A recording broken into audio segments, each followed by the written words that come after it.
Hey everybody, welcome to the Gootscast for Thursday the 16th. Sorry we're a little bit late, but I had to do an Instagram Live. I'm here with Andrew Lee, and breaking news tonight as we came on the air. This afternoon, Moose, Ricochet, and Ricochet's little girlfriend, what's her name? The little girl? Oh, Casey? Mm-hmm. Canzano or something? Kakalakapaka? Yeah. They were in a ring training with Chase Rance, who is a known pedophile. I think it's Team Vision Dojo. The Team Vision, though, which is run by Chase. I think, but Chase Rance fucks around there. And Chase and Rance. Chase and Rance. Yeah. And, first of all, anyone who calls themselves Chasin, you already know their problem. But Moose, somebody said something to Moose that he was a sex offender, and Moose is like, that's the problem, people like you. You know, you only look at the negative. You don't see, like, four professionals, like, hustling and grinding. And Impact has suspended Moose. Oh, really? Yeah. They suspended Moose? Yes. So Tommy Dreamer. He's not gonna be at Slammiversary. No, I say give the belt to Tommy Dreamer. No, please don't. What do you want to do? Tommy Dreamer to fight? Okay. So little background on this person, because a lot of people don't know the story. So Chasen Rance, he is an independent wrestler who's based in Florida, and he is a registered sex offender, meaning he was caught having sexual relations with a minor. That means a person who is not of age. Mm-hmm. Yes. So he is a registered sex offender. Now, whether it's consensual or not, I have no idea. I didn't really look into it that much. But so Chasen Rance, now you're probably wondering, why do people hang out with him? He runs a wrestling school in Florida called Team Vision Dojo. And a lot of their trainees have actually been used by all promotions. We're talking Ring of Honor, Impact, WWE, and AEW. And a lot of wrestlers still associate with Chase and Rance, including Ivelisse, who will now be in a match. Which is weird of that. Yeah, Ivelisse has already been announced to be in a match at AEW next week on Dynamite. She's actually one of the trainers at Team Vision Dojo. You might say she's just a trainer, maybe she's just doing her job. That's true. That is one way to look at it. But she's also defended Chase and Rance, I believe. And also, Chase and Rance isn't the only registered sex offender who I think trains at that school. I think there's another one. Anyway, one of the things that's also a big red flag is Teddy Hart. Oh wait! Now the guy. I don't know if he's suspended. The guy that put out that he's suspended now is saying that he's not. He doesn't really know if he's suspended. So I don't think they would suspend Moose over this.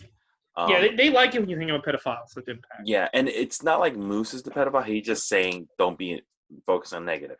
But anyway, so yeah, Moose is. That's all speculation. He's probably not. If you want to be friends with a sex offender, that's your thing. I just want to put it on social media. Yeah. So, Chase and Rance, by the way, he's also supposedly involved in. Is he? The disappearance of another wrestler. Yes, that's right. A wrestler disappeared a couple years ago. Nobody's ever seen from her again. And Teddy Hart's ex-girlfriend, who would train down there. Nobody knows what's happened to her. Probably not something good. Florida, bro. Give me one second, bro. Ex-boyfriend. Okay. So bring up your other point. Yeah, so I was saying, and Chasen Rance is also the ex-boyfriend of Santana Garrett. If you were fucking Santana Garrett, why would you want to fuck a kid? I would literally just be like, oh my God, I'm so happy I'm fucking Santana Garrett. I have no idea, man. Also, really quick, before we get into the thing, Dave Meltzer compared Will Ospreay admitted that he's thinking about killing himself because people got mad at him that he was defending a sex offender. Mm-hmm. And Dave Meltzer compared what he's going through with what Hannah Kamara's going through. And people on Twitter are pissed off. And it's not the same thing. Hannah was being bullied by a TV show producers. Will Ospreay tried to fuck over a woman who was raped. And when he got called on it, is now being like, oh, woe is me. I'm really and by fucking her over, he was... So this girl, her name is Pollyann. She is an independent wrestler. She supposedly got raped by Will Ospreay's other wrestler friend. When she complained, supposedly Will Ospreay tried to get her blacklisted from all the independent promotions because he's a big name. He'd call and be like, say something like, "Don't have her on the show," and he denies it. But there's also people who claim it's absolutely true. Mm-hmm. It's a very scumbag thing to do. It's very sad.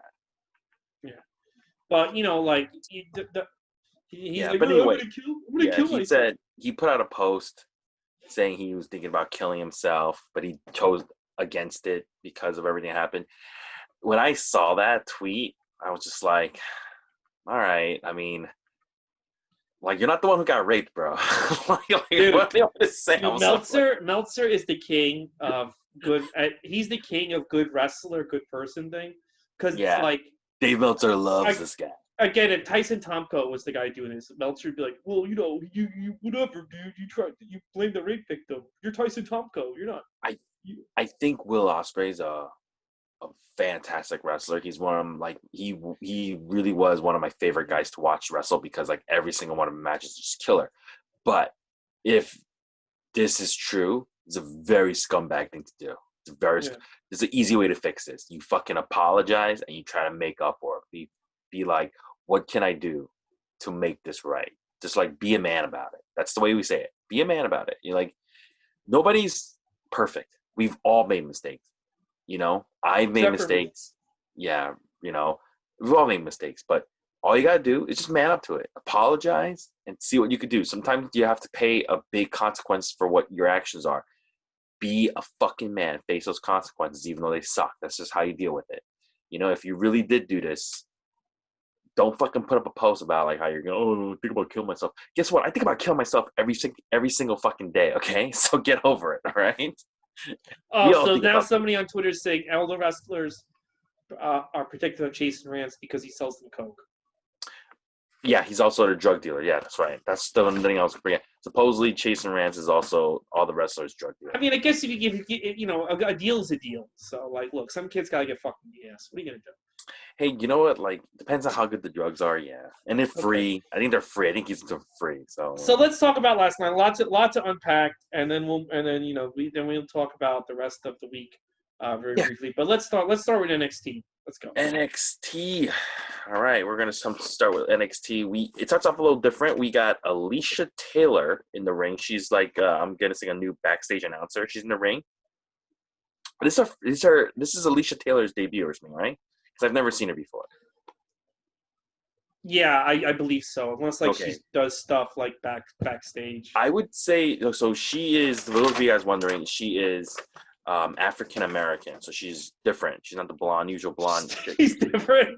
She's different because they don't have African American. She's black. She's different, bro.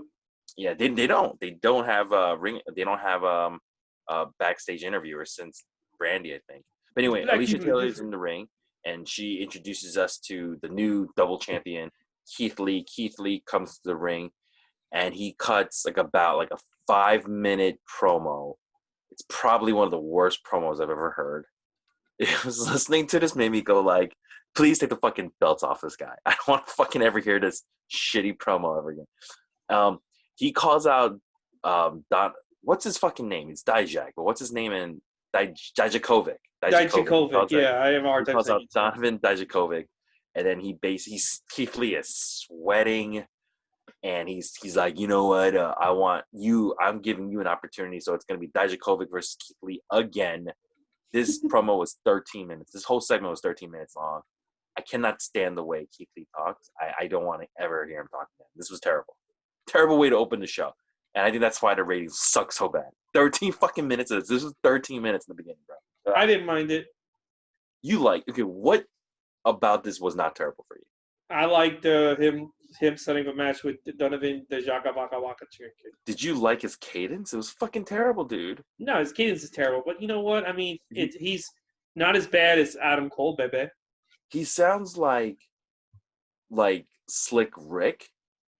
You know how Slick Rick used to rap? If they bring him to the main roster, he's got to have Cole as his mouthpiece. Keith Lee cannot talk. I don't know what the fuck he was talking about. I really don't know what he was talking about. He's just sweating, and he's like, he's not even like screaming. He's just like, so I'm the champion now, and somebody was in my corner the whole time. Dijakovic, come on, man. I was just like, dude, talk like a human being, please. You know what? You should have went over there and kicked the shit out of him, man. This promo made me hate Keith Lee, and I used to be, I couldn't stand it. Anyway, you're like, oh, Keith Lee, I love you. Oh God. Oh, the BBC. I want that BBC. All right, keep going. You're racist. We're gonna go. That's his name of his finisher, BBC. Hebrew. Yeah, it is. It is funny that that's the name of his finisher. Yeah, the BBC. I know one call it. It's the BBC. We're gonna go to our first match: Cameron Grimes versus Damian Priest again. It's a good match. Damian Priest has Cameron Grimes on the second rope, and then he uses it to hit his Reckoning finisher, which is like the Crossroads. Hits the Reckoning for the win. This is probably over. Damian Priest wins. This is a fine. It's fine. It's a good match. It was all right. Wasn't the best. It was all right. It wasn't like terrible. I can't say it was bad. It was just, It just was not interesting. I'm just kind of over. I'm over both these idiots. Yeah, well, I think this is the end of that feud. Good, bro. We get another Timothy Thatcher video package. Not video package. The video of him teaching his class at Thatch Can class, and he's just shitting on Oney Lorcan. Hey, remember when I made Oney Lorcan tap out at Great American Bash, and then you put in a little extra effort to make him know, like, you feel it. I like these videos. I like these. It gives Timothy Thatcher a little bit more of a character. It gives him more personality. So I personally like it. Yeah, it was all right. He's got to stop. He's got to do more than just the fucking Fujiwara armbar in these videos now. He did the Fujiwara armbar, describing what it was. Then he did the half crab, and then he did the Fujiwara armbar again this week. I'm like, all right, give us another move. Stop doing the Fujiwara armbar. We go to match number 2. We got Shotzi Blackheart coming out with a new red jacket. Looks good with her green hair. Versus Indy Hartwell from, I believe she is from New Zealand. The last time I seen her was like jobbing on SmackDown. While this match is going on, Robert Stone comes down to the ring. He's got like a cast on his foot. He distracts the referee because he gets up on the apron. Shotzi is on the top turnbuckle, and Aaliyah comes up from behind while the ref is distracted by Robert Stone, and she knocks Shotzi off the top rope. Shotzi lands basically on her head, and as she's getting up all groggy, Indy Hartwell hits her big boot for the win. So yeah, Indy Hartwell has beaten Shotzi. Everyone's beaten Shotzi. Ever since that video package of her riding a tank, she's only won a 3-on-3 match. I'm convinced they actually don't like the Shotzi chick. Like, she's been losing every single singles match. She's lost to Indy Hartwell now at this point. Yeah. Indy Hartwell, who has, I feel like this is her second match on NXT ever. Yeah, she was jobbing on Raw for a while, remember? Raw and SmackDown, yeah. So yeah, somebody doesn't like Shotzi, or they think this is how they're going, or somebody is going, this is how Shotzi gets over. That's what they're thinking. Sometimes WB, that's how they think. She ain't getting over. No, she's not. No, she's not. We have a Tegan Knox interview that was pointless. To me, it was pointless. And then we get, by the way, just Tegan Knox just talking about the match because she's in the main event. Then we get the best thing I've seen this whole week. We get a Legado del Fantasma video where this was great. These guys are sitting around. They're all dressed in black. They're sitting at like a lounge. They all got like drinks in their hand. And this, in my opinion, was this should be shown at future all wrestling like promotions on how to fucking do a video that illustrates what a stable is. Because in this video, you let to learn what they are about, what this group is about. This group is how he talks about how we're here to store the legacy of Lucha Libre, because Lucha Libre is not a joke. It's not like this Lucha House Party that everybody's been doing. He's like, it's an art form, and we're gonna bring back, the credibility of Lucha Libre. And then he talks about Raul Mendoza. He talks about Joaquin Phoenix, describing what each of them brings to the group, and as well as himself. So Raul Mendoza, technician. We got Joaquin Wilder, who's like the high flyer, and you got Escobar, who is the leader. This was fantastic. The best thing I've seen all week. Dude, this was fucking great. Santo Escobar is whatever they thought they had in Alberto Del Rio and in Andrade, they have in Santo Escobar. He is the fucking man. These other two, Raul Mendoza came across fucking great. Mm-hmm. And he was a jobber, Yeah, dude, this was really good. I can't say enough good things. They got something real special in what's his name? Santo Escobar, yeah. Which means he's gonna get his ass beat by fucking Seth Rollins in about a week. He's gonna get his ass beat by Indy Hartwell in 2 weeks. If anyone has not seen this, I highly recommend you probably go on YouTube. You can probably find this video on YouTube. And I think Humberto Carrillo should join this group because he needs something like this. It's fucking great. You know what they should do?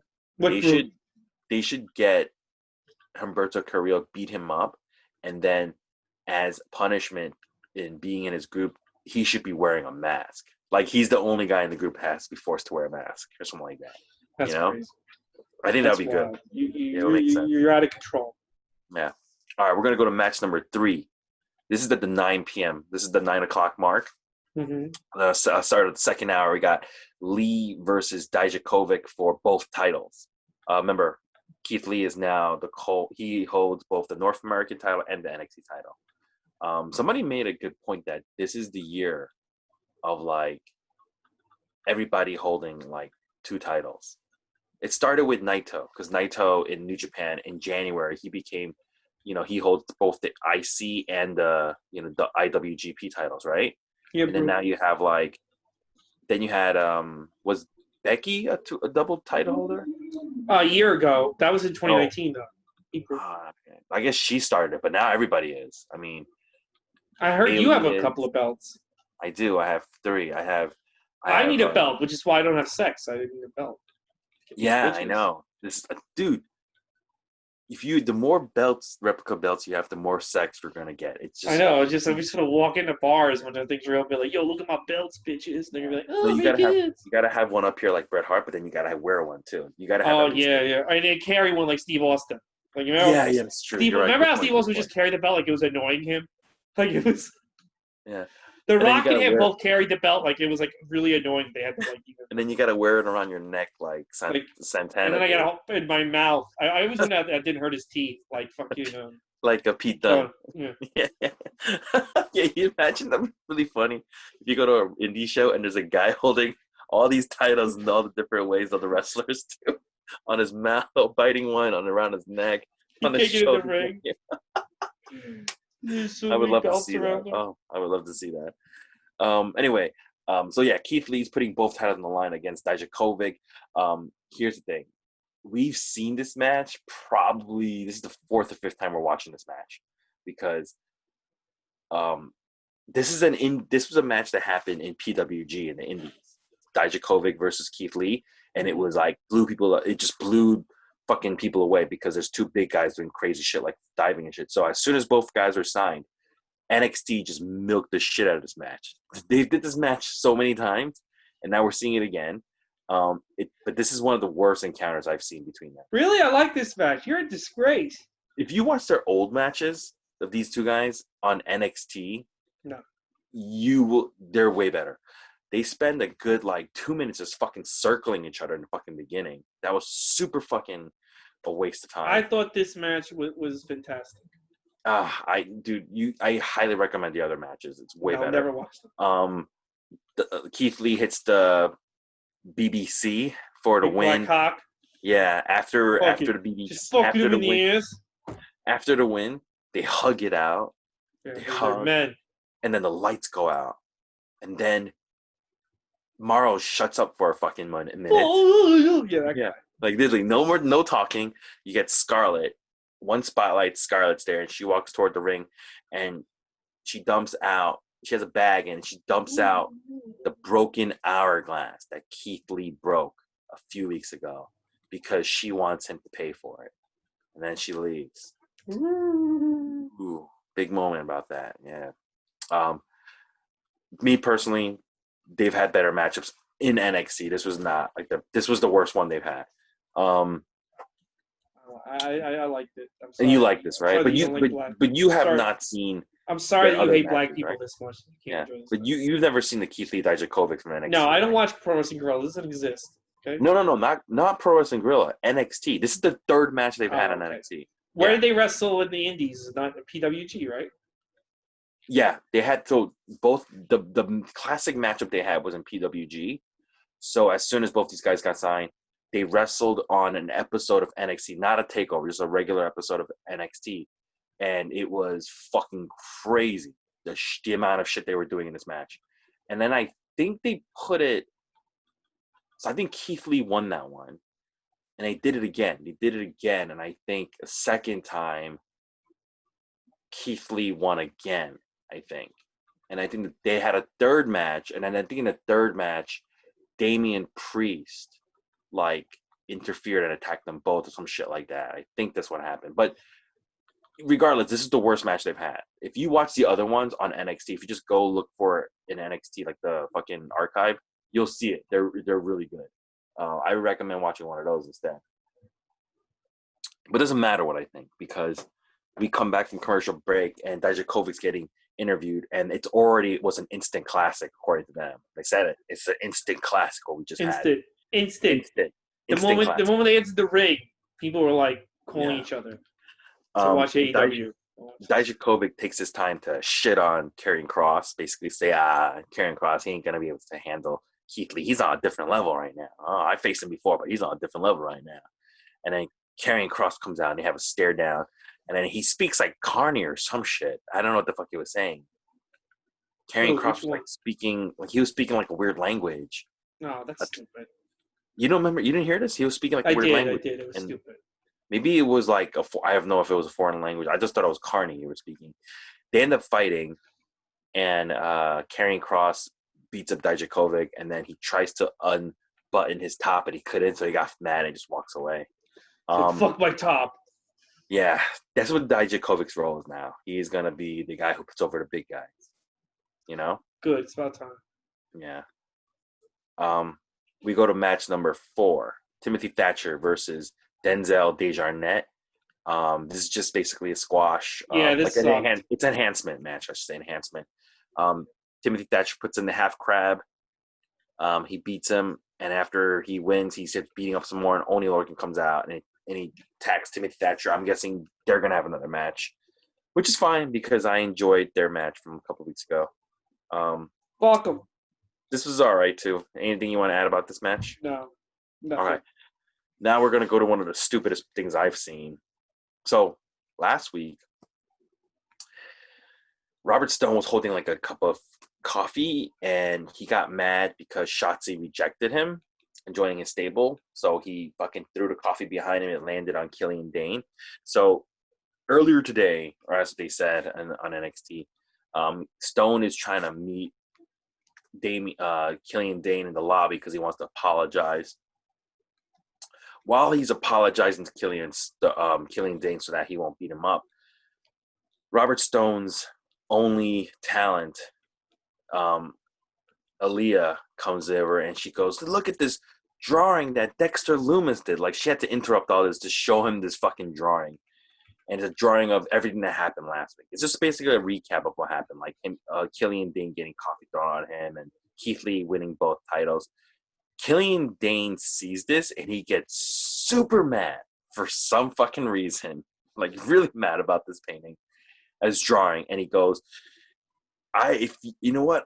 I'll call it off. I'll make it even between you and me if you can get me a match with Dexter Lumis next week. And I'm like, what? Why does he want a match with? Oh, because of the painting. Okay. Yeah, no, that was the whole fucking thing. I don't know why the drawing got Killian Dane so mad. Why did it get him so mad? I don't know. I have no clue. It was stupid. I hate it. And why isn't he just demanding the match from William Regal like everybody else does? Why is he asking Robert Stone to get in the match with? Maybe because Robert Stone said, I want to manage you. And he's like, you can manage me. You can give me this match. No, he didn't even say that. He said, I'm gonna forget about you pouring coffee on me if you get me a match with Dexter Lumis. I don't know. Killian Robert Dane's Stone an idiot. doesn't have that ability. He doesn't have that pull. Killian Dane clearly is mentally ill. Yeah. This was making me watch the segment made me feel mentally ill. So this was stupid. This is stupid as hell.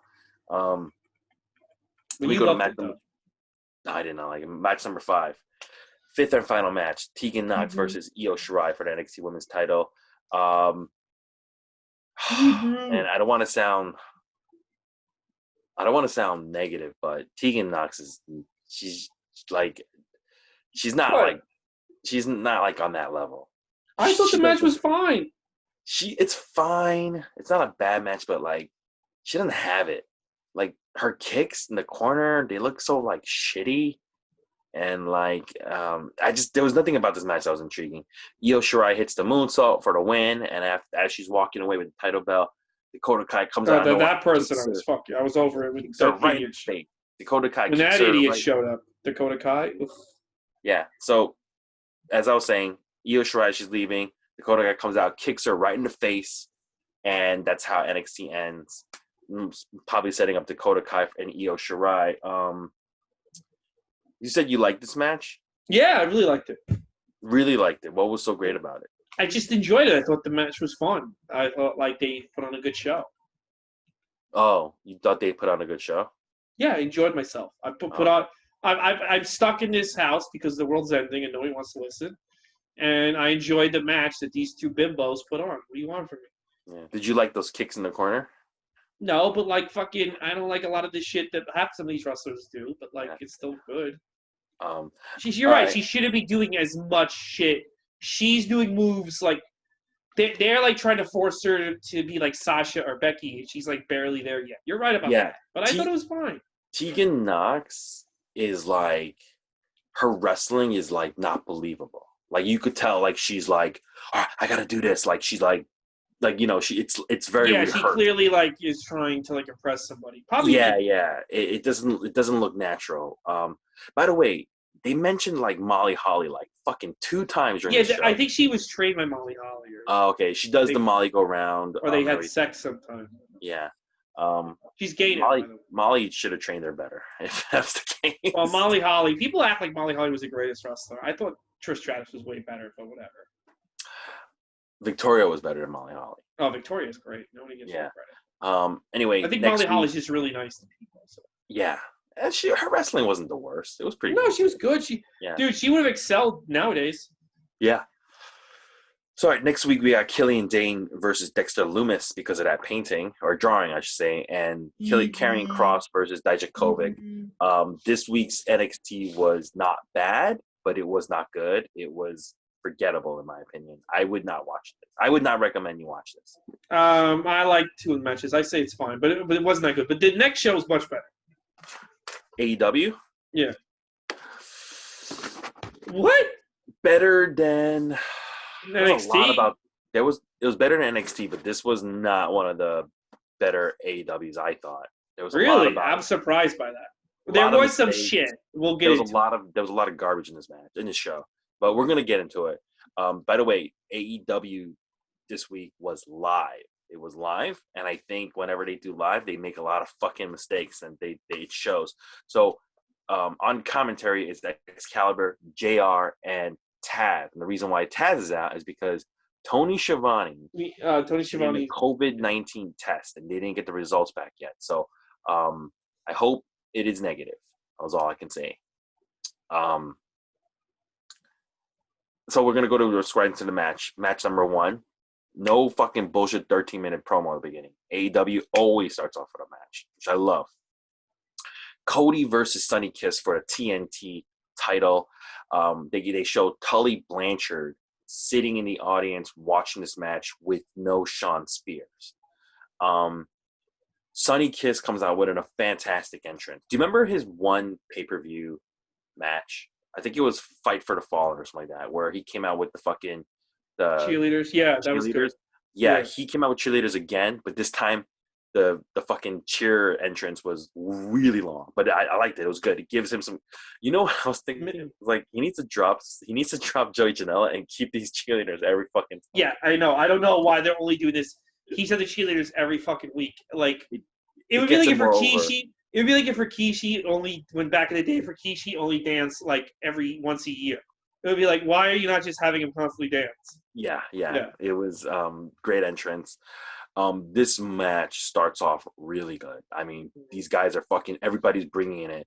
Sonny Kiss hitting his X's and O's. Cody is going hard. He hits a fucking Alabama slam on the fucking steps. There's a point in the beginning of this match where Cody is kind of like showing off a little bit, and Arn Anderson kind of gets in his face like, "Get your fucking head out of your ass."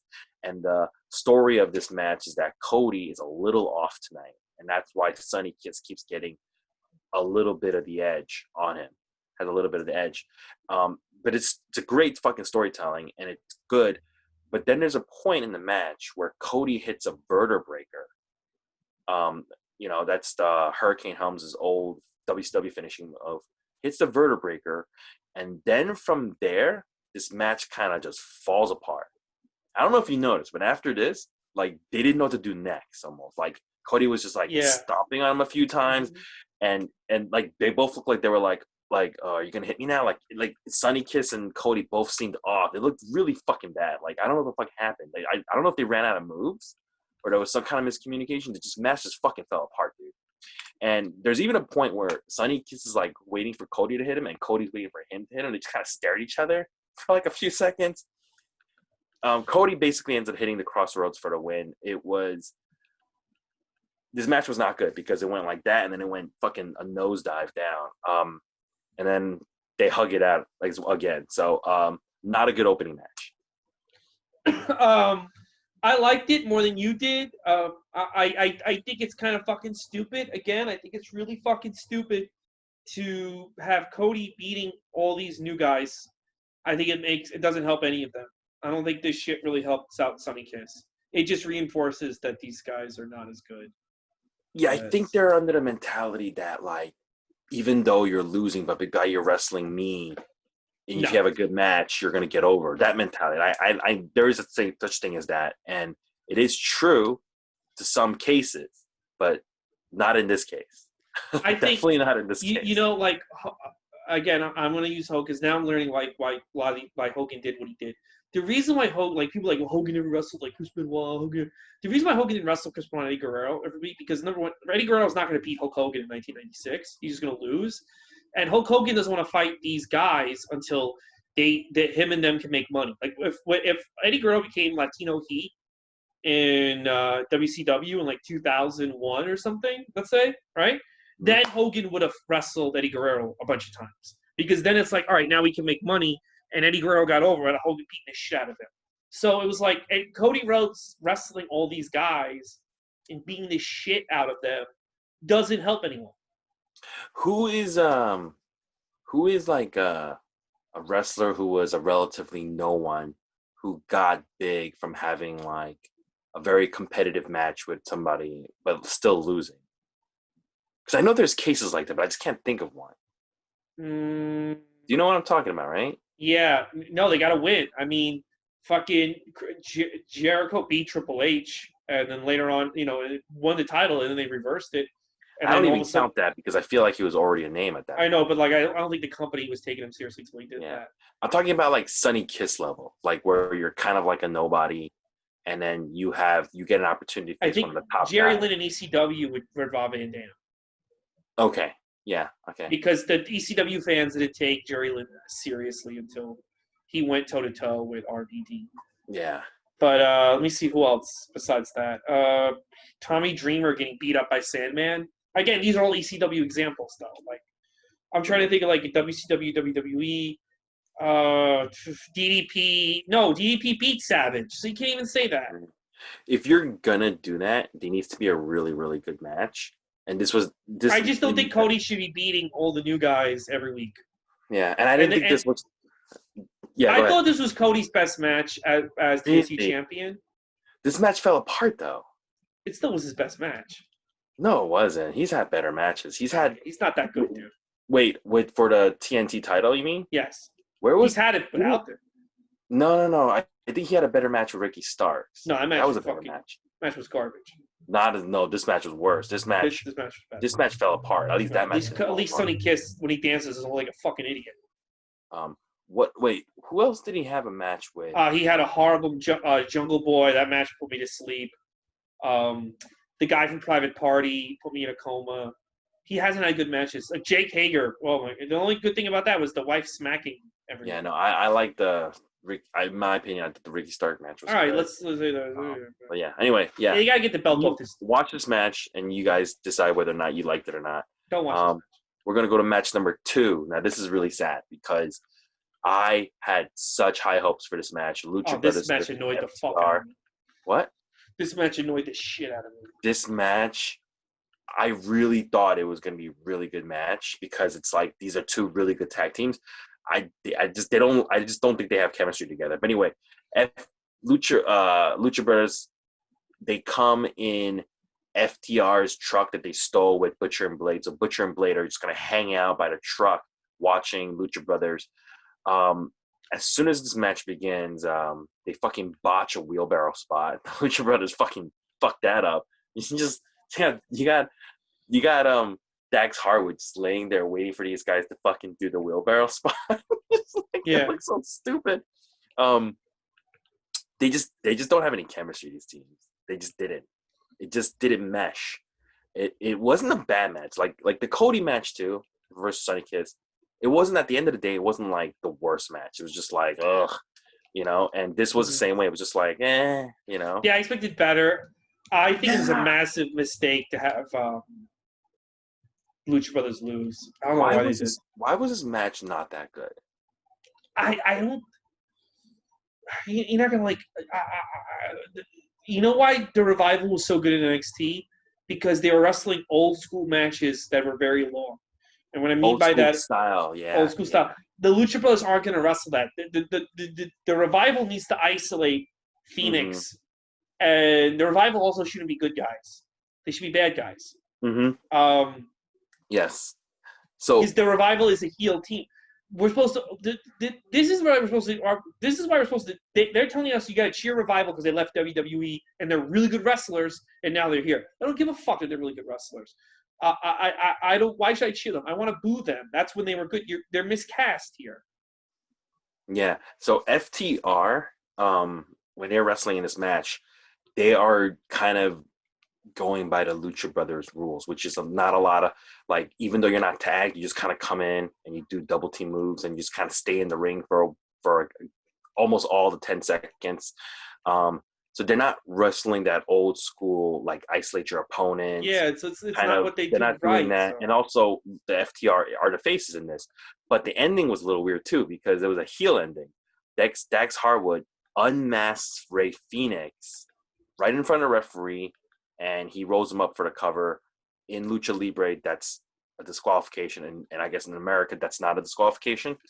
And you actually get to see Rey Fenix's face a little bit if you paid attention.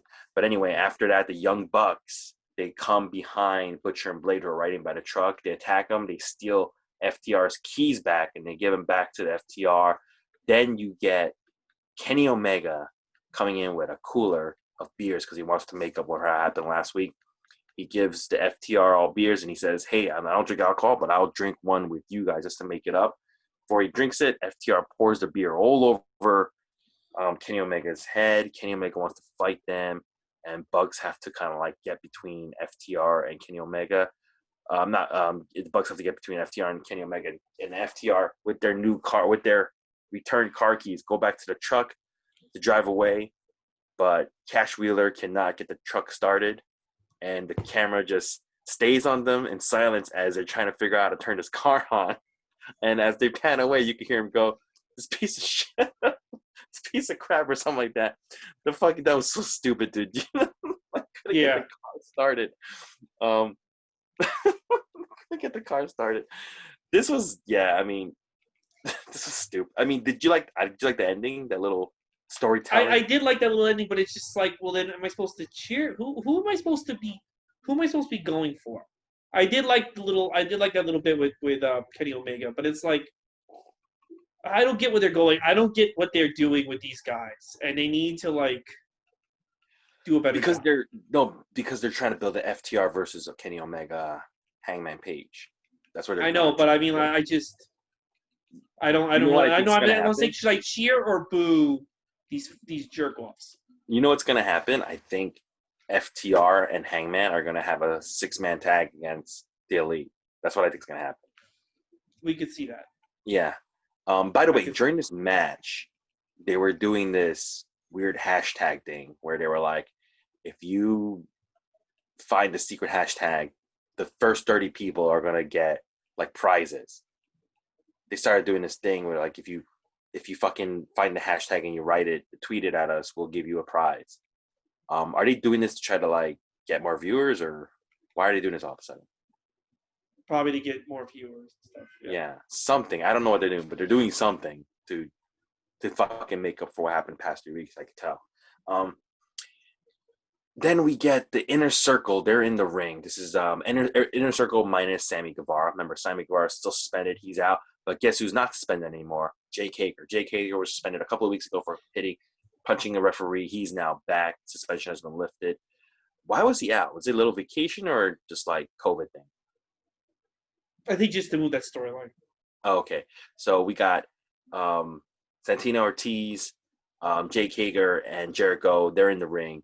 And Jericho starts cutting a promo, and he starts mentioning the ratings, which I thought was really funny. He goes, "Let me explain how ratings work. It's the demo." And he calls himself, "It's a demo that's the most important, you idiots. It's always been a demo. And once again, I won the demos. Like I win every demos every week. I am the demo god." And he laughs. And he goes, "Oh, the match I had with Orange Cassidy, that was an instant classic. Everybody wants to see that rematch. He wants a rematch. Everybody wants a rematch, but I'm not going to give him a rematch. It's going to be..." And then Jericho, he says, "There will be no rematch between Cassidy and Orange," whatever that means. And then Orange Cassidy's music hits. He's got new music. And Orange Cassidy kind of comes out from the crowd area. And he just stands there. And then he gives a thumbs down. And Jericho's like, "What is that? What does that thumbs down mean?" And then orange juice, bits of pieces of oranges, fall down on all the FTR. I mean, not all the Inner Circle in the ring. Getting splashed with orange juice turns Ortiz into a fucking idiot because he starts flip-flopping around like he can't get up, and he's swimming in his orange juice. There's even a point where Jericho tells him to, like, tells him to get up, you idiot, because it was really stupid. It was really fucking stupid. His overselling was just horrendous. And then he asked for a towel. Jericho asked for a towel. They throw him a giant towel that's got Orange Cassidy's face on it, and he gets mad. This segment I thought was really fucking stupid. I thought the demo thing, dude. They need to. They act like they're fucking ratings, and so does they are so fucking good. The ratings for both shows are pathetic. I don't care if they won the demo. They act like they're ratings so. Don't talk to me about the fucking demo. That looks so fucking stupid. They are catering towards no one. You know, they're catering towards no one interesting. No, you have to. You can't. This is how you lose fans. You can't be catering towards these people on Twitter all day. By the way, if anybody's interested, this week AEW won both the demo and the total number of viewers. However, both NXT and AEW had under 800,000 total viewers. So because nobody's watching. These are not good numbers. I mean, remember when AEW first started, number was like, what was it, like 1,400,000?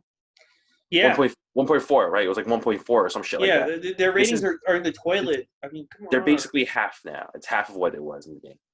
Like, this is embarrassing that like AEW's going about the ratings war. Yeah. I think WWE's looked at it like this. This is what I think WWE's looked at it like that. I think USA is like, look, if we don't have NXT on, we're just going to have like fucking reruns of CSI or the fuck they show. No one's going to watch that. At least we got 600, 700,000 people watching it. WWE's like, look, we don't need to compete with them, really. Let's just have this year, fuck with their heads, and continue to build people like Keith Lee and Donovan and Tegan Knox and stuff, and build them for the main show. I think they're not really competing with AEW. And AEW's screaming about the demos and the ratings war. Nobody gives a fuck about the demo. I don't give a fuck about the demo. You know what I give a fuck about? A better show. If you put on a better show, you'd have like 1 million viewers. I mean, I guess you could say advertisers do, but I'm saying about fans. Yeah, I mean, advertisers probably care about the demo. But Fans though. can I say fucking? It's like it doesn't like. It makes him look stupid. It makes Jericho look stupid. It's not funny. The demo god putting on a shirt. Yeah. It's just appealing to like nerds on Twitter all day. Yeah. By the way, I think as mentioned, I've previously mentioned the reason why I think the ratings are so low though is it's a large part of it is because there's no audience there. So wrestling, it's kind of hard to watch when there's no audience. However, AEW is actually, they are letting fans into the Daly's place to watch the show. So into the arena where they're having these AEW shows, and they're kind of sitting in the not ringside, but they're sitting kind of out in the stands where Orange Cassidy came out and was standing today. And if you watch carefully that scene again, you see there's people sitting by very close to him. They got their fucking masks like down on their fucking chins. Like, why are you bringing a mask to begin with then if you're not even gonna fucking wear it over your fucking mouth? But anyways, AEW's got some fans there, and I don't know, are they testing the fans? Probably not. Then I don't know. No one cares. AEW can do whatever they want. Yeah, then that's a problem. Nobody even asked that. In Florida. Florida's got like they had over 100 deaths today. So dude, I'm done. Like being like, oh, I wonder if they do this. I wonder if they do that. Yeah. Fucking dude, I don't. WWE gets rigged over the coals. AEW does all this types of goofy shit, and they're just the most wonderful fucking people in the world. So, but did you like this segment, this inner circle thing? I liked it. I liked it with Orange Cassidy. After he stopped talking about the demos. I thought the demo was fucking stupid. I think that's corny. What did you like about this segment? I like that they're continuing Orange Cassidy with Jericho and. Really? Yeah. I still think Orange Cassidy has about he does. I think he has some juice left in him. I think he could be a star. I mean, I'm not saying he can't be a star. I don't want to watch him versus Jericho again. I do. Really? I didn't really like the last match. I want to see. By the way, that Audrey is constantly bugging for the camera. I know we mentioned there. I just thought in the Sunny Kiss match, every time she's reacting, dude, you're not supposed to be that over the. Oh, she's so fucking. Yeah. I remember I'm the one who said I didn't think the show was that good. Remember, this segment I thought I like this better than NXT. Yeah, but it's not really saying much. But I thought both shows were fine this week. I'm surprised you're so down. Usually you're like Mr. Wrestling. Oh God. They're fine, but they're like I've seen better NXT and I've seen better AEW. I know, but I haven't seen a better AEW in a while, so. Yeah, I disagree. I think they've had better AEWs just like a couple of weeks ago. Anyway, this is stupid. Ortiz made it even stupider with his overselling, but we're going to move on. We got Jurassic Express. They're getting interviewed by Alex Marvez, and Marco Stunt is making fun of Chris Jericho about how he just got orange juice poured all over him, basically setting up a future Marco Stunt versus Jericho. You could totally see that. I don't give a fuck about. Yeah. They better not do that. Because this is how Orange Cassidy and Jericho started. Remember? Yeah, they're not gonna do that. No, they're gonna do Marco Stunt versus Jericho. I could totally see it happening. They're just planting the seeds now. It's the opening seeds. No, don't do that. Then Luchasaurus starts speaking. I think it was his first time speaking. He goes like, "Oh, we not focus on that.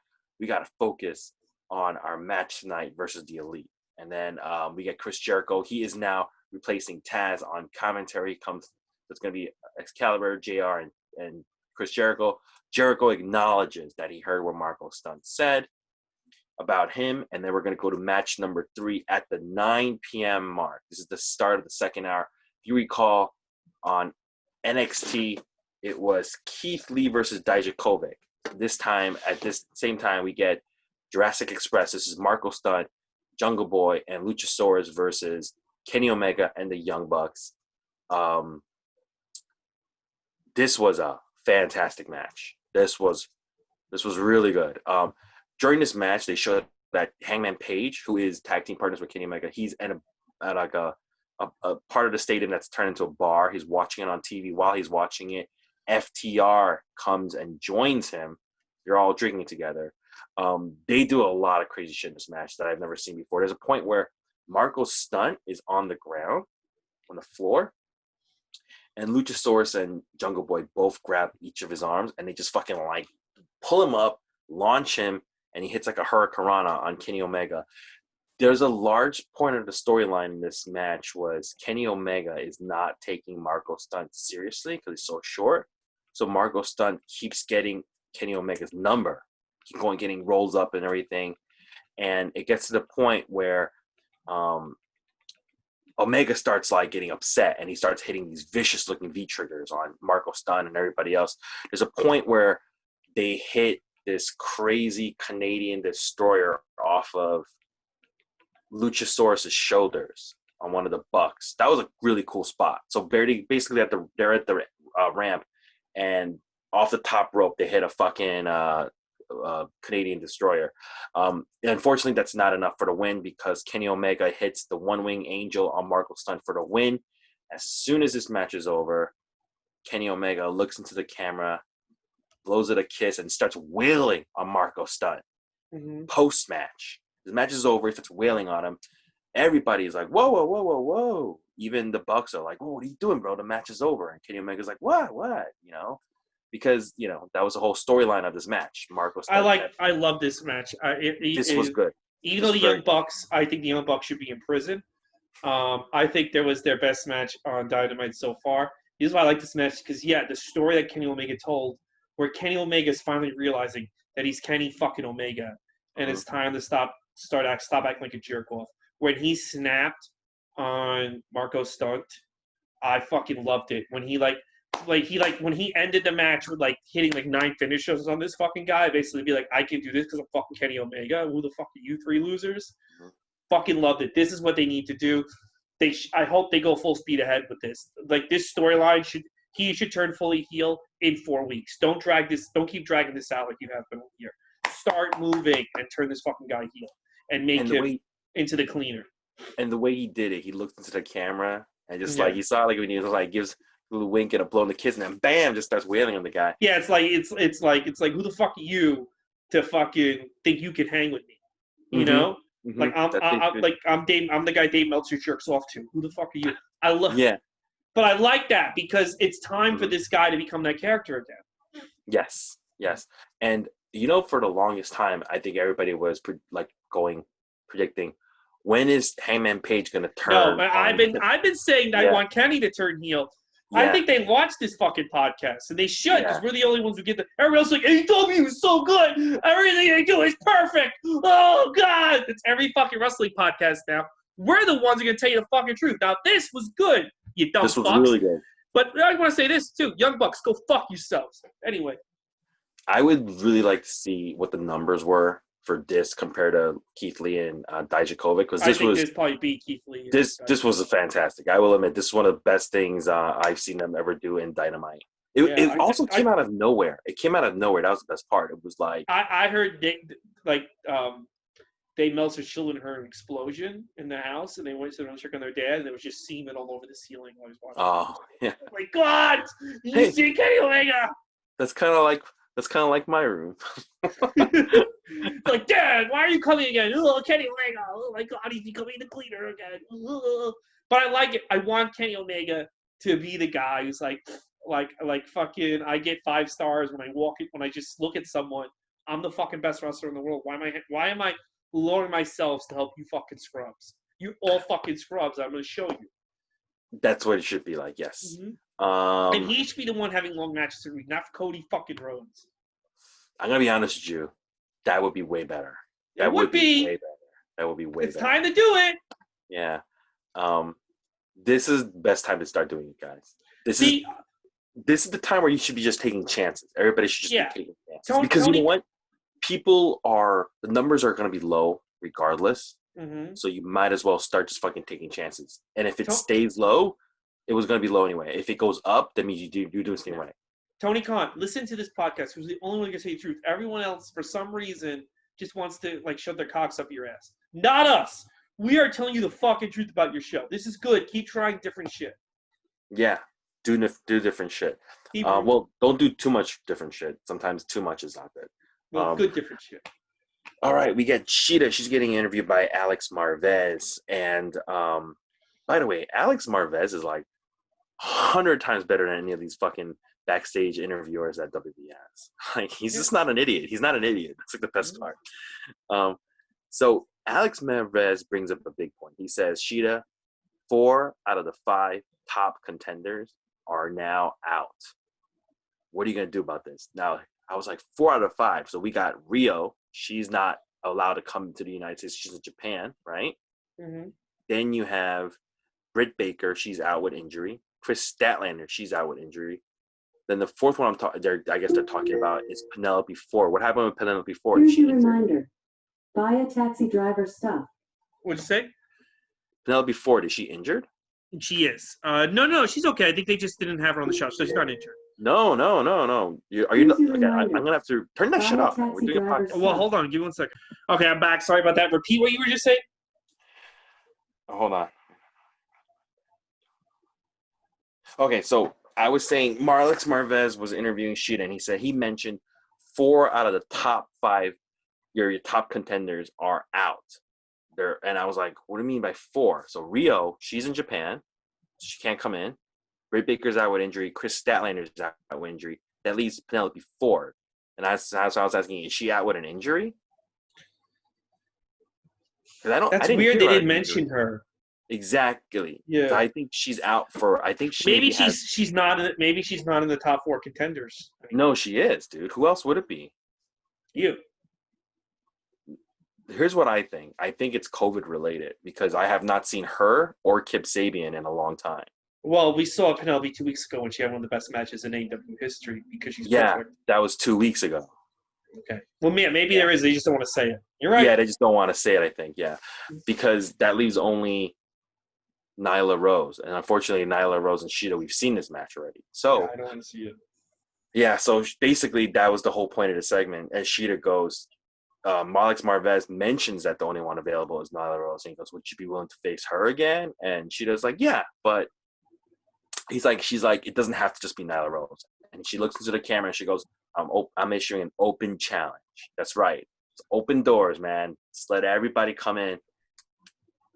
This is fantastic. I hope they start getting people that can, like, maybe they're not signed, but come over, like a Thunder Rosa or somebody. Mm-hmm. This would be good.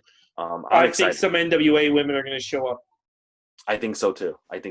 They could stay on their contract with NWA, but just, Gia Raven said that Billy Corgan might shut down NWA, and then Billy Corgan went on Instagram and said, no, we're not. No, Billy Corgan's not. You know what would be great if Billy Corgan can bring in his crew to AEW and do a little bit like a little takeover thing where they have a little crossover. That'd be great. Hebrew. Then John Moxley cuts a promo, and he basically says he's gonna rip Brian Cage's muscle off the bone. That's an injured muscle that he had. Mm-hmm. It's a decent John Moxley promo. Yeah, it's standard John Moxley bullshit. But yeah, it was fun. Yeah. Now we're gonna go to match number 4. It's the Nightmare Sisters, Brandy Rhodes and Allie, wrestling their first match as a tag team on Dynamite. This is an AEW Dark exclusive tag team they're bringing over. And they're facing Kenzie Page and MJ Jenkins, who is making her debut on AEW. Allie hits like the final cut final cut elbow on MJ Jenkins for the win. They mentioned the Nightmare Sisters are now 4-0, yeah. But there are no fucking tag titles in the women's division, so that doesn't mean anything. Like, it's fucking stupid, dude. It's true. There are no tests. So what does it matter how many times they win? What are they competing for? Yeah, unless they fight Kenny Omega and fucking Hangman Page. Yeah, it's really dumb. And then, like, I hate to say this, but this match, like this tag team, it's better that it just stays on AEW Dark, Like Sean Spears. I think eventually Allie's going to do something to to QT and Nightmare Family. Yeah. And I think it's going to be on Dynamite. Like, because they're going to want. I think Allie's eventually going to be with someone big. She's going to turn on QT for like a bigger person. Yeah. And they want to do that on Dynamite. So they kind of have to have these characters wrestle on Dynamite a little bit. So when it happens, I guess you're right. Yeah. This was a filler match. This is an enhancement match.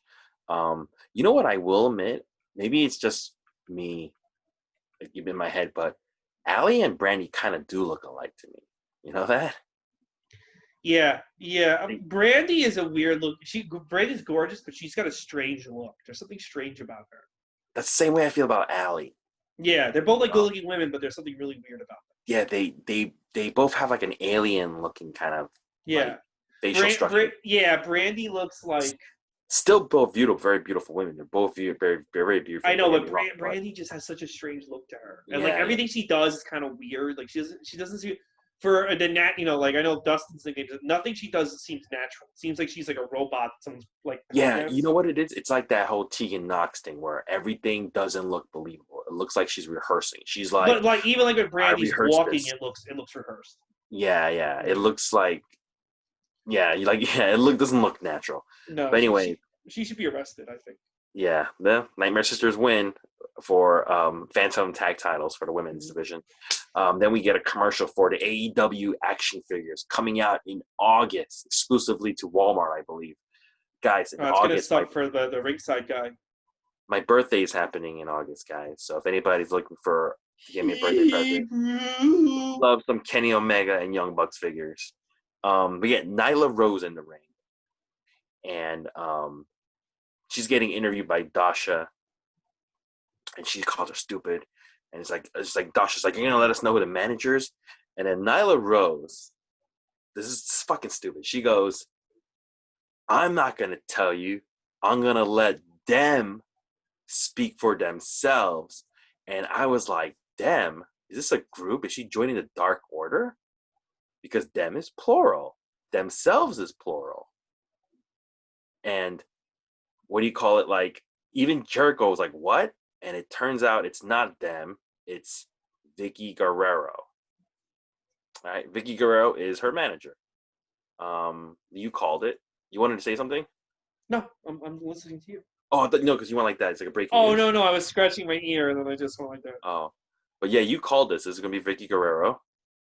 Vicky cuts a promo. It was all right. Well, I can't hear you because I was adjusting. Oh, okay, so it was Vicky Guerrero. She cut a promo. It was all right. I mean, anything you want to add about this? No, I mean, I think Nyla Rose will be improved with Vicky around her. I still think Nyla Rose is horrible, and I don't want to look at her or see her on my TV, but whatever. I don't mind her. She's all right. She had a good match with Cheetah at whatever that was, Fighter Fest or something like that. I think it was. No, it was Double or Nothing. Double or Nothing, yeah, that was really good. But I don't know why she used plural when she was talking about Vicky Guerrero. I have no idea why she did that. It was very confusing. Then we go to our fifth and final match: Brian Cage versus Jon Moxley. This has been building for months and months, and boy, was this a letdown. This was a nothing happening match. Nothing happened. Horrible. This was fucking boring. I'll tell you why. I'll tell you who's to blame. Go ahead. No, go ahead. Moxley. He's not that good. That is a good point. By the way, before this match begins, Taz cuts a promo, and it's basic standard promo. Jon Moxley walks towards the ring through the crowd wearing a Danny Havoc t-shirt. Danny Havoc, if you guys don't know, was an indie wrestler who passed away in May. This is when Drew Gulak had the word Havoc written on his arm on one of the episodes of SmackDown. Jon Moxley is wearing a Danny Havoc shirt. Danny Havoc had never wrestled in AEW. However, Excalibur still mentions the shirt, mentions who Danny Havoc is, and what he meant to a lot of the wrestlers in AEW. Now, on the flip side of this, if you were watching NXT, in the opening segment, I believe Dijakovic was wearing a Shad Gaspar t-shirt, who also passed away in May of this year. And they're going to be having more t-shirts in a few months to keep having shows. But yeah, he actually did wrestle in WWE. And guess what? They never mentioned that t-shirt at all. I was like, that's the difference between AEW and WWE. Anyway, Jon Moxley puts Brian Cage in an arm bar, and he's not letting it go. He's looking right at Taz. Taz knows he's going to break his arm, so he throws in the orange towel. I hated a towel through the towel. I hated that. I fucking hated that. You know what? You might as well have had this fucking guy lose to Allie like he lost to fucking Tessa in Impact. Why the fuck is he throwing the towel? See, this is people get annoyed. Like, you don't have the guy lose this fucking fast and this like a bitch. Mm-hmm. Like, why is this guy losing so fast and looking so stupid? He just signed him. Let me ask you a question. If this was like they have to have a match, right? Like they have to have a match, Jon Moxley versus Brian Cage. They go to you and say, "What would you do then?" Like, how would you? I would have Moxley win, but Brian Page lifts his shoulder up at the last second, like right after the 3, 1, 2, 3, and it was like very close. Moxley beat him by the skin of his teeth because Cage is unstoppable, but Moxley is the champ, and that's why he is the champ. He eked it by. But I would not have Taz throw the towel. I would not have had that with this guy. I wouldn't have done that to why would you do that to this guy? This guy is so fucking. Why sign him? Unless like this is not like a. Why do all this with the fucking belt? Why do all this nonsense if he's gonna throw in the towel? And now I'm supposed to get excited he's gonna wrestle Darby Allin? Come on. Yeah. So after the match, Brian Cage, Taz comes to the ring trying to explain what happens. Like, dude, I couldn't have you be out for 5 more months, man. It's 10 months you would have been out. Brian Cage picks up the FTR belt and he whacks Moxley with it. And he starts trying to beat him up. And then there's a blackout. There's no more lights. Lights come back on. Darby Allin is up on the top turnbuckle with a skateboard. He jumps off of it, hits Brian Cage with a skateboard because Brian Cage is the one who put him on the shelf. And the show goes off with Brian Cage and Taz looking on at the Darby Allin and Jon Moxley. As mentioned, this match sucked. It was not a good main event. There was one good match in this whole show. That's why this show was just to me. Everything else in this show was not good. That's my opinion. I mean, I thought the Cody match was fine, his best one. The Lucha Brothers match was fantastic. I thought it was not the Lucha. I'm sorry, the Young Bucks. I'm sorry, I'm not used to saying Young Bucks matches. The Young Bucks are the worst wrestlers to ever live, so I'm not used to saying it. I mean, I honestly feel that they should be murdered in the streets in front of their families, as an example to the rest of this country. The Lucha Brothers match was the Lucha Brothers. My big thing was my big problems with this show was Lucha Brothers and Brian Cage. I just feel that like they are not. And what a mistake it was to have Brian Cage throw the towel with Brian Cage. You're doing long-term damage to all these guys. Why bring him in if you're gonna just treat him like this?